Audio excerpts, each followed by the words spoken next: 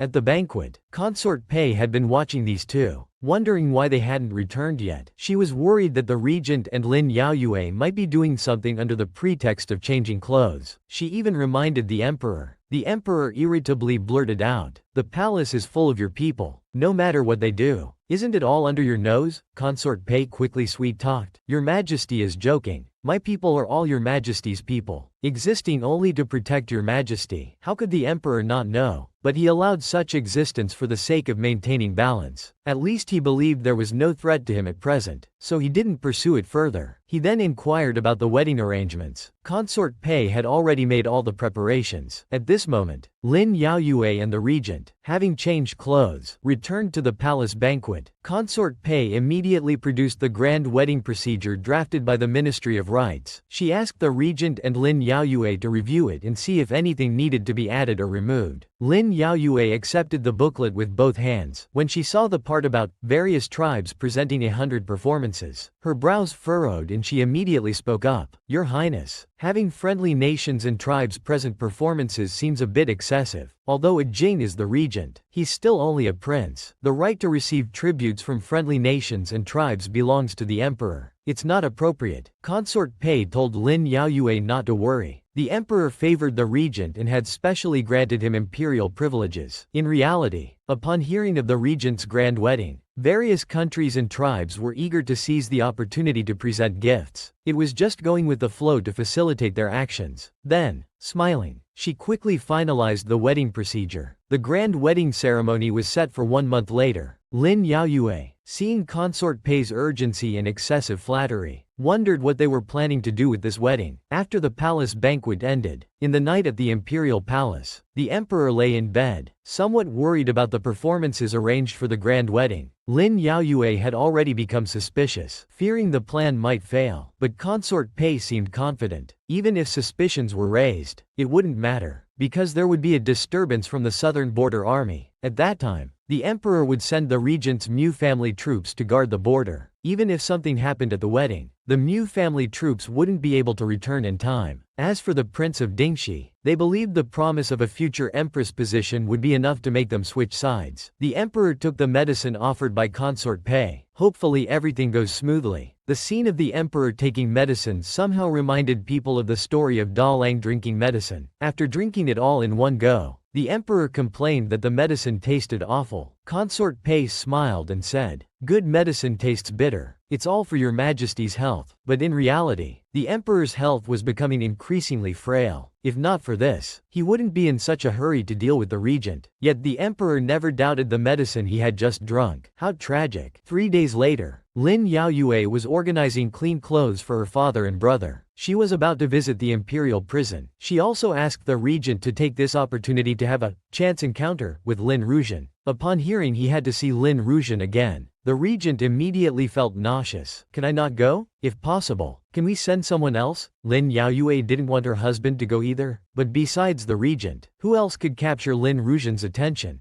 Jane, I know this is really too much to ask of you, but if we don't continue to invest in restraining Lin Ruijian, wouldn't Ajing's previous sacrifices be in vain? Suddenly, Shi Shang came to report, "My lord, young Miss Mu has come to the mansion saying she has urgent matters to discuss." Hearing it was Lin Lang. Lin Yaoyue happily told Shi Shang to quickly invite her in. Lin Lang came running in quickly. "My lord, it's terrible." The regent and Lin Yaoyu's hearts sank seeing Lin Lang so panicked. It turned out that this morning, 200,000 troops from the southern border suddenly appeared. The emperor summoned their Mu family army to immediately march south to resist. They also knew about the engagement between the Prince of Dingxi's family and the crown prince at the palace banquet. Her father and brother were worried that once they went south to face the enemy, the emperor and crown prince would make a move against the regent. They came to ask how the regent planned to respond. Hearing this, Lin Yaoyue couldn't help but frown. It was obvious that consort Pei wanted to separate the regent from his forces and then make a move against him at the wedding. She suggested trying to find a way to postpone the wedding, but since consort Pei and the emperor were determined to kill him, how could they possibly avoid it? However, the regent had never been one to surrender easily. He told Lin Yaoyue not to worry. Murong Jin, will never be caught off guard. Lin Lang also spoke up to reassure Lin Yaoyue not to worry, saying the Mu family would help her and the regent. Then, she urged Lin Yaoyue to hurry and visit her father and brother. She would take care of the wedding and Lin Ruijian matters. At this moment, Lin Ruijian was drinking tea at a tea house. She had done thorough research and knew the regent often came here for tea, so she had been waiting here in vain for 3 consecutive days. She knew that the crown prince was no longer reliable now. If she could meet the regent, she must seize the opportunity well. She wondered if she would encounter him today. Just as she was deep in thought, the regent appeared. "Miss Lin, why are you here?" Seeing the regent she had been longing for finally appear, Lin Ruijian couldn't help but exclaim that heaven rewards those who persevere. She quickly bowed in greeting. The regent was unusually gentle, telling her there was no need for formalities. Since they had met by chance, they might as well sit down and talk. After sitting down, Lin Ruijian immediately probed, "Your Highness and my sister are usually inseparable. How come my sister isn't accompanying your Highness today?" The regent pretended to be unhappy. He sighed and said that Lin Yaoyue was upset with him for not rescuing her father and brother, and had been in a bad mood with him since they returned. Hearing this, Lin Ruijian felt delighted inside. It seemed that even the regent had times when he couldn't get Lin Yaoyue. He loved her when he couldn't have her, but got bored once he did. This was great. On the surface, she pretended to be understanding. While adding fuel to the fire and smearing Lin Yaoyu's name, the regent ignored her words and reminded Lin Ruijian that it would be best not to pursue the crown prince anymore. The princess of Qing had a difficult temperament, and she wouldn't fare well against her. At this point, Lin Ruijian started crying again. What should this humble girl do? I've done so much for the crown prince and consort Xian. only to be ruthlessly abandoned now. This girl has no support left. Suddenly, she grabbed the regent's sleeve, begging him for advice. The regent instinctively pulled his hand away. For a moment, he forgot he was acting and thought to himself, I'm having such a hard time enduring this. This disgusting woman. Lin Ruijin didn't understand the regent's true feelings. She thought she had been too abrupt but didn't pay much attention to it. The regent didn't want to stay a moment longer. With a still gentle smile on his face, he said there was one way, but it depended on whether she was willing. Lin Ruijin had already fallen for the handsome man's ploy. She was very eager to hear the regent's guidance. I think you should know that the crown prince and I have reached a life or death situation. Between the crown prince and me, only one will ultimately emerge victorious and alive. Now that the crown prince has abandoned you, his victory would be of no use to you. You'd be nothing more than a discarded woman. His glory and wealth will only be shared with the prince of Dingxi's family and the princess. But if you can help me defeat the crown prince, then I'm willing to take you as a secondary consort. You'll share the glory with the Lin family and your sisters. Upon hearing that she could become the regent's secondary consort, Lin Ruijin eagerly asked how she could help. The regent, fearing the situation wasn't ripe enough, continued to add fuel to the fire. You've been making one mistake all along. A woman's greatest asset is her maiden family. Yet you helped the crown prince bring down your own family. You've lost your inherent value, which is why you've been replaced by the prince of Dingxi's family. You know many secrets about the crown prince and consort Pei, including how they framed your uncle. Now, if you can help rescue him and assist me in opposing the crown prince, then at least in my eyes, you'll still have some value. Then the regent stood up to leave, telling Lin Ruijin to come find him with evidence once she had made up her mind. As soon as the regent left, Lin Ruijin went home and brought out the backup plan she had kept. Indeed, these people all prioritized their own interests. There was no trace of sentiment. The regent hadn't expected Lin Ruijin to act so quickly. It seems you're smarter than I thought. You figured it out so quickly. Lin Ruijin's eyes gleamed with greed. I was foolish before, trusting the wrong person in the crown prince. Thankfully, the regent has enlightened me. What was in this wooden box were letters from Crown Prince Murong Lin and consort Xian, instructing officials to bribe Lin Yaoyu's father through the coffin shop. In the past, when Lin Ruijin delivered letters for the crown prince and his group, she had kept a watchful eye, preparing for a day like this. The regent took the letters from Lin Ruijin's hand and began to examine them. Surprisingly, these letters were all originals, with the seal of the crown prince of Da Wan on them. The regent couldn't help but sneer. You are indeed clever. He also felt sorry for Murong Lin,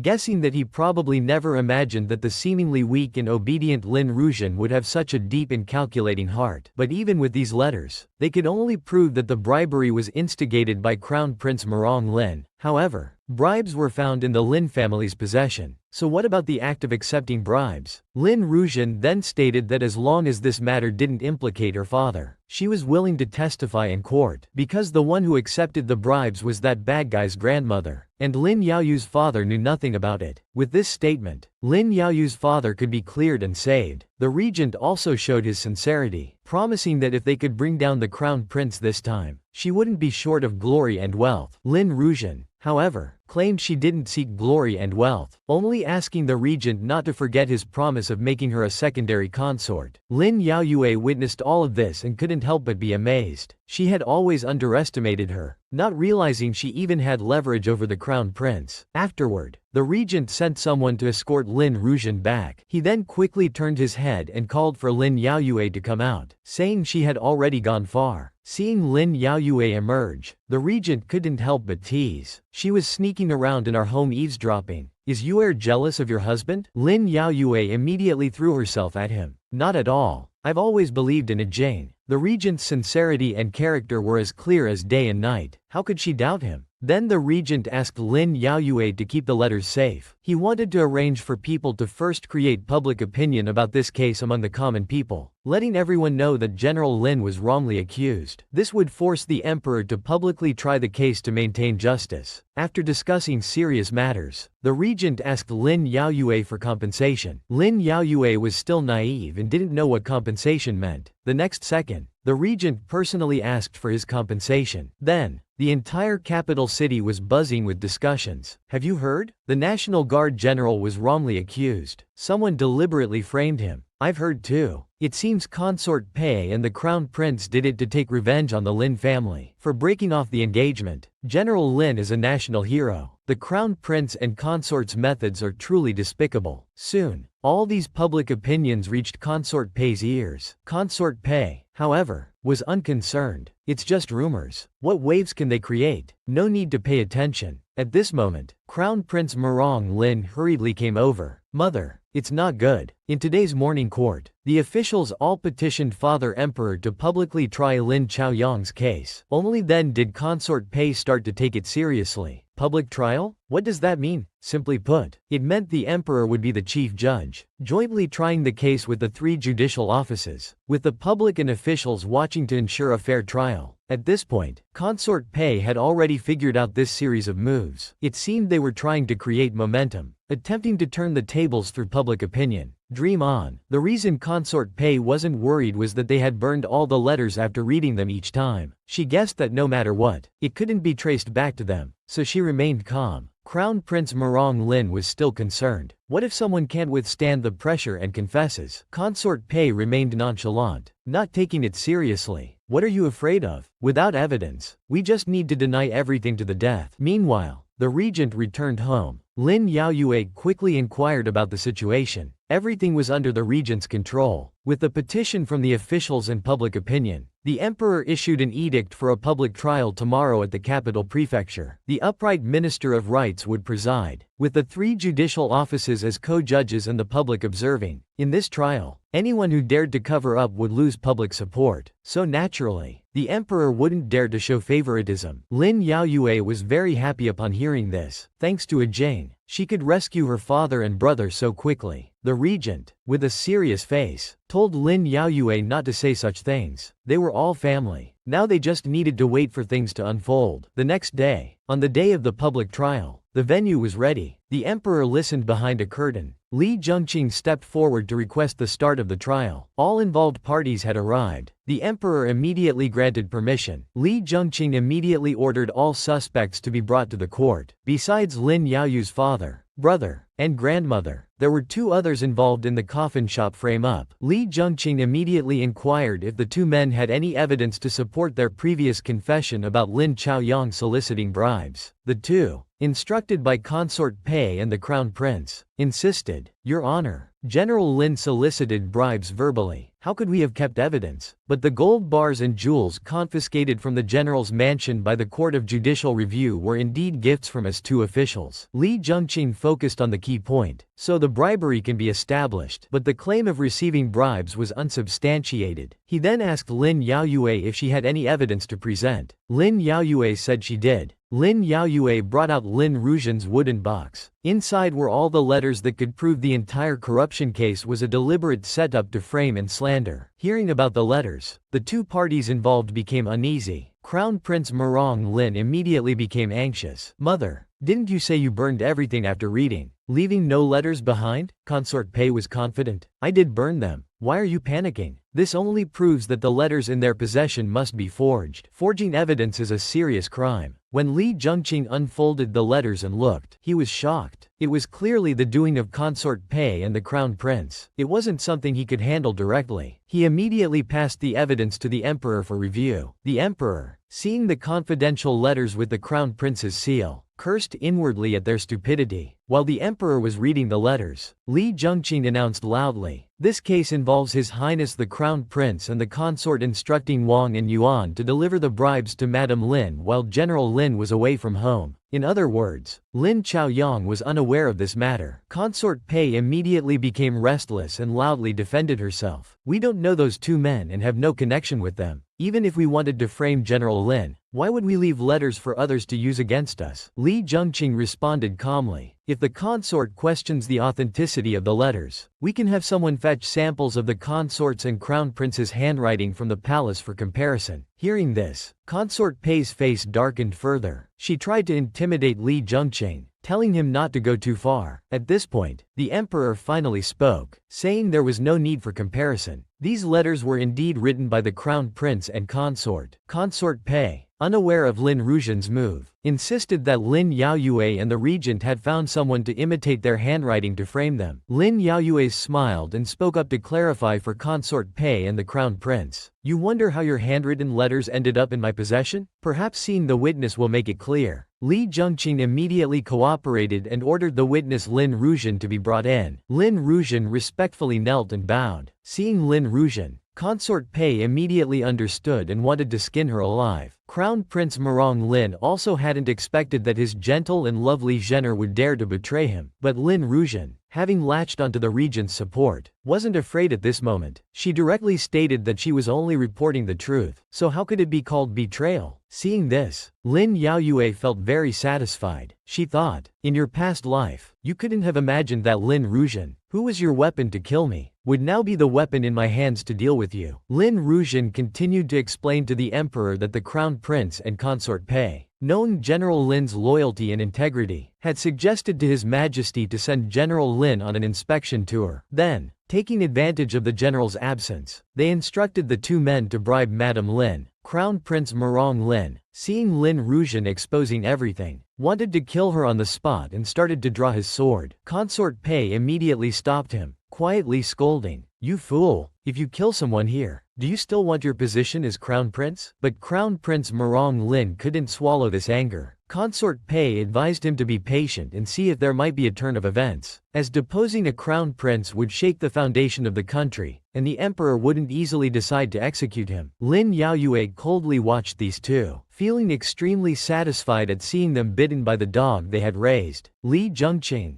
based on the evidence and testimony, stated that even though Wang and Yuan were instructed by the crown prince and consort to offer bribes, the bribes were indeed accepted by the Lin household. Even if General Lin was unaware, his family members couldn't escape joint punishment. Lin Rujian, remembering the regent's instructions, quickly spoke up, exposing that the bad guy's grandmother was General Lin's stepmother. She also revealed that she had always wanted to get rid of General Lin to fight for the family property. So Madame Lin was also part of this framing plan. The bad guy's grandmother never expected to be publicly betrayed by the family she loved most. She cursed loudly, "You ungrateful girl, everything I did was for your father." Although her father played a key role in this plan, Lin Rujian wasn't about to implicate her own father. She quickly shifted the blame to her grandmother. "All those bribes were received by you. What does it have to do with my father? Originally, my father and uncle were close brothers, but you worried about the family property falling into my elder brother's hands. My elder brother hated you for mistreating his mother and wasn't close to you. Because of this, you instigated my father to fight for the inheritance." The bad guy's grandmother was heartbroken at this moment,